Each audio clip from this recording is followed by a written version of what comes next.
کھڑے ہو جائیں گے اور آپ سوچنے پر یہ مجبور ہو جائیں گے کہ آج کے دور میں بھی روئے زمین پر تاریخ انسان کس قدر اذیت ناک اور دردناک دور سے گزر رہا ہے۔ ناظرین کرام، حال ہی میں سابق ایم پی اے شاہد محمود خان کے بھتیجے نعیم اللہ نے اپنے دو معصوم پھول جیسے ننھے بچوں کو اور ساتھ میں اپنی بیوی کو قتل کرنے کے بعد آخر میں خود بھی اپنی زندگی کی بازی ہار گیا اور خودکشی کر لی۔ اور ناظرین کرام، اس کے بعد جو کہ سوشل میڈیا پر بہت سی چہم گوئیاں جاری ہیں کہ معاملات اس قدر کیوں پیش آئے کہ ایک پڑھا لکھا شخص، ایک اچھا لائف سٹائل گزارنے والا شخص کس قدر اپنی زندگی کو خاتمہ کر سکتا ہے، یا پھر اس کے پس منظر میں اصل حقائق کیا ہیں۔ ناظرین کرام، آج کی اس ولاگ میں اس کے اوپر تفصیلاً گفتگو کریں گے کہ اب تک کی جو ہمارے پاس تفصیلات آئی ہیں وہ معاملات کیا ہیں جو کہ نعیم اللہ نے اپنے بچوں کو موت کی وادی میں کیوں دھکیلا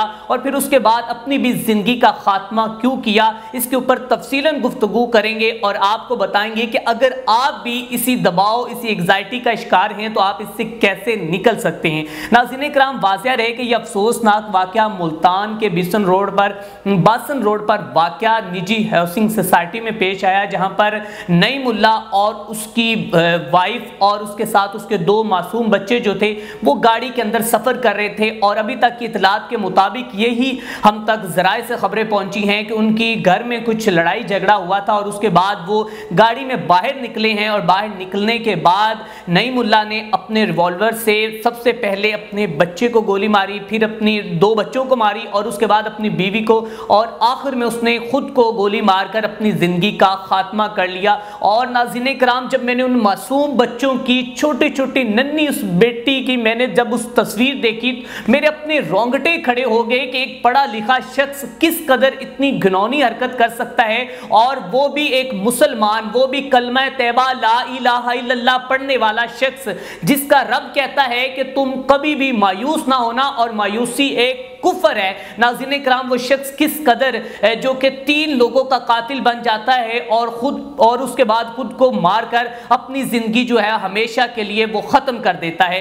تو ناظرین کرام، اب تک کی اطلاعات کے مطابق یہی تفصیلات آ رہی ہیں کہ وہ دباؤ کا شکار تھا، انگزائٹی کا شکار تھا۔ تو ناظرین کرام، آج کے ولاگ میں ہم اس کے اوپر تفصیلاً گفتگو کریں گے کہ دباؤ، انگزائٹی آخر ہے کیا، اور آج کے دور میں بھی ایک ایسا ٹیکنالوجی والا دور، ایک ایسی تہذیب جو کہ اب تک کی آنے والی تہذیبوں سے سب سے زیادہ ایک جدید ترین تہذیب ہے، وہ تہذیب ہے کہ جس میں ہم نے ایٹمی دھماکے، ہم نے جنگیں، بہت سے معاملات دیکھ لیے، ہم نے AIA، ہم نے پتہ نہیں کیا کیا، ہم نے سہولت کاریاں دیکھ لی، لیکن اس کے باوجود بھی ہم اپنی روح کو کیوں نہیں سکون پہنچا رہے ہوتے، ہم اپنے جسم کو کیوں نہیں سکون پہنچا رہے ہوتے؟ اس کی بڑی وجہ کیا ہے؟ ہم اس انگزائٹی کا شکار کیسے ہوتے ہیں؟ ہم دباؤ میں کس طرح مبتلا ہوتے ہیں، اور یہ دباؤ جو ہے ہمیں کیوں ہماری زندگی کے خاتمے کا سبب بنتا ہے؟ اس کے اوپر تفصیلاً گفتگو کریں گے۔ آج ہم نے ایک کتاب لی ہے جو کہ خود سے خدا تک ہے، اور اس کے آتھر ہیں افتخار احمد صاحب، بہت ہی اچھے مصنف ہیں۔ اس کتاب کو میں نے ابھی پڑھا ہی ہے،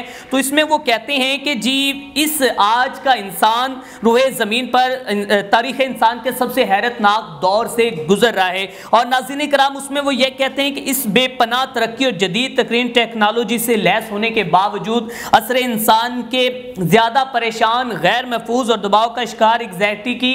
آخری حدوں کو چھوتی ہوئی کوئی تہذیب اس سے پہلے زمین پر نہیں گزری، اور یہ تضاد خوفناک حقیقت کی صورت میں ہمارے سامنے ایک سوالیہ نشان بن کر کھڑا ہوا ہے۔ ناظرین کرام، ہونا تو یہ چاہیے تھا کہ جیسے اس تہذیب نے ہمیں اتنی سہولتیں دیں، اتنی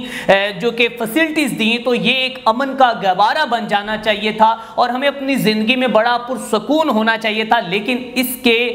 اوپنٹ کیوں ہو رہا ہے، اس کے متبادل کیوں ہو رہا ہے؟ اور ناظرین کرام، اس کے بعد وہ کہتے ہیں کہ بلا مبالغہ ہر آدمی ایک نفسیاتی مریض بن چکا ہے، ایک چلتی پھرتی لاش جس کا صرف ایک ہی مقصد ہے کہ مزید ترقی، مزید پیسہ، مزید کاروبار کو سیٹ کرنا اور بڑی گاڑیاں۔ کیا یہی ہماری زندگی کا مقصد ہے؟ کیا ہمیں اس لیے دنیا میں بھیجا گیا ہے؟ ڈپریشن، ٹینشن اور انگزائٹی میں بلا مبالغہ ہر شخص گرفتار ہو چکا ہے۔ اور ناظرین کرام یقیناً اب ہر شخص جو ہے وہ انگزائٹی کا شکار ہے، ہر دوسرا سے تیسرا بندہ 99% لوگ جو ہیں وہ انگزائٹی کا شکار ہوتے اور دباؤ کا شکار ہوتے ہمیں نظر آتے ہیں۔ کیا ہمیں اس لیے دنیا میں بھیجا گیا ہے کہ ہم مایوس ہو جائیں؟ لوگ نیند کی گولیاں پھانک کر اپنی زندگی کو چلا رہے ہیں، اپنی زندگی کا گزارا کر رہے ہیں، اور کثیر تعداد میں نفسیاتی مریض جو ہیں وہ بن چکے ہیں، نفسیات کا وہ شکار ہو چکے ہیں، اور ذہنی امراض کے ساتھ ساتھ معالجین کے سامنے کھڑی اپنی زندگی کی بھیک مانگتی دکھائی بھی دیتی ہے۔ وہ کہتے ہیں کہ کثیر تعداد نفسیاتی امراض کا شکار ہو کر ذہنی امراض کے معالجین کے سامنے کھڑی اپنی زندگی کی بھیک مانگتی دکھائی دیتی ہے۔ مطلب کہ اب تک کے دور میں کس قدر پیسہ، گاڑی، بزنس سب کچھ ہونے کے باوجود روح انسان پر، تاریخ انسان کس طرح دردناک اور حیرت ناک دور سے گزر رہا ہے، اور آپ اس سے اندازہ لگا سکتے ہیں۔ ناظرین کرام وہ لکھتے ہیں کہ ہم ایک المیہ بن چکے ہیں، جو لوگ نفسیاتی مریض ہو جاتے ہیں وہ زندگی کی دوڑ سے باہر ہو جاتے ہیں، کارنر کر دیے جاتے ہیں، کاروبار میں ناکام، طویل بیماری، کسی اپنے کی اچانک موت کا نہ بھولنے والا صدمہ، حد سے بڑھتی ہوئی احساسیت اور محبت میں ناکامی، ملازمت اور کیریئر میں ترقی نہ کر سکنا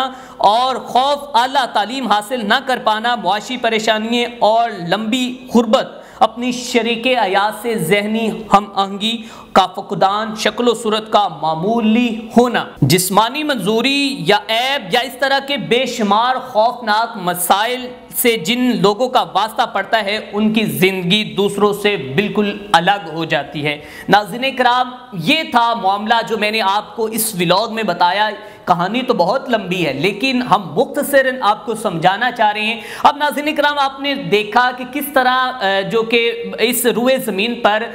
انسان جو ہیں وہ انگزائٹی کا دباؤ کا شکار ہیں، اور اس کی وجوہات کیا ہیں؟ وجوہات یہی ہیں کہ کاروبار میں ناکامی ہونا، اپنی جو کہ ازدواجی زندگی میں مسائل پیدا ہونا، غربت کا شکار، یا پھر اس طرح کے کئی معاملات ہو سکتے ہیں۔ تو ناظرین کرام آگے وہ لکھتے ہیں کہ ایسے لوگ جو مسائل کا حل تلاش کرنے میں ناکام ہو جاتی ہیں تو کچھ نشے یا نیند کی گولی اور نفسیاتی دو میں پناہ ڈھونڈتے ہیں، اور کچھ داڑھی رکھ کر شلوار ٹخنوں سے اونچی کر کے مسجد کو لپکتے ہیں، کچھ ایسے ہوتے ہیں جو تصوف کو ایک محفوظ چھتری سمجھتے ہیں اور پیروں فقیروں اور بابوں کے در پر جا کھڑے ہو جاتے ہیں۔ زندگی جب بوجھل ہو جائے تو اسے گزارنے کے لیے انسان کسی فارمولے، میتھڈ یا پھر پناہ کی تلاش میں نکلتا ہے، جس سے یہ امید ہوتی ہے کہ اس کی زندگی کا ہر لمحہ بڑھتا بوجھ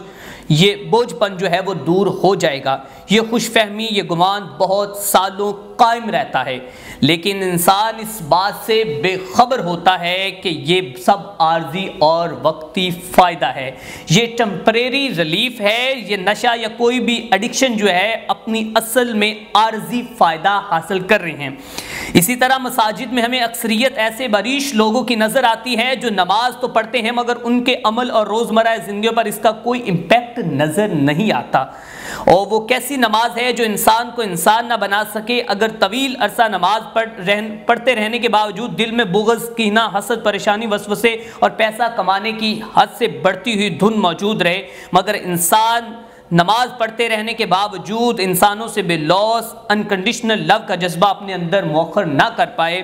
اگر اللہ کی دوستی کی طلب پیدا نہ ہو تو اپنی نماز پر غور کرنا چاہیے۔ ہم کیوں غور نہیں کرتے؟ کامیابی اس سوال کو نظر انداز کیوں کرتے ہیں؟ ناظرین کرام بہت بڑی بات انہوں نے اس کتاب میں کر دی ہے خود سے خدا تک، اور انہوں نے بتایا ہے کہ اگر آپ لوگ اس انگزائٹی کا، اس دباؤ کا شکار ہیں تو آپ لوگوں نے اپنے آپ کو اپنے اللہ کے قرب میں لے جانا ہے، اپنے رب کے نزدیک ہو جانا ہے، اپنے خدا سے آپ نے باتیں کرنی ہے، اپنے خدا سے ہر مسئلے کا آپ نے حل تلاش کرنا ہے۔ اللہ آپ کی سنتا ہے، لیکن آپ لوگ کبھی بھی اس طرح مایوسی کا شکار نہ ہوں، کیونکہ اللہ تبارک و تعالیٰ ہے اس دنیا میں، وہ سارا نظام وہ چلا رہا ہے۔ ہم مسلمان ہونے کے باوجود، کلمہ طیبہ پر یقین کرنے کے باوجود اور روز قیامت پر یقین کرنے کے باوجود مایوس کبھی بھی نہیں ہو سکتے۔ ناظرین کرام اس معاملے نے نہ صرف مجھے جھنجھوڑا ہے بلکہ بہت سے درد دل رکھنے والے انسانوں کو جھنجھوڑا ہے کہ کس قدر ایک پڑھے لکھے شخص نے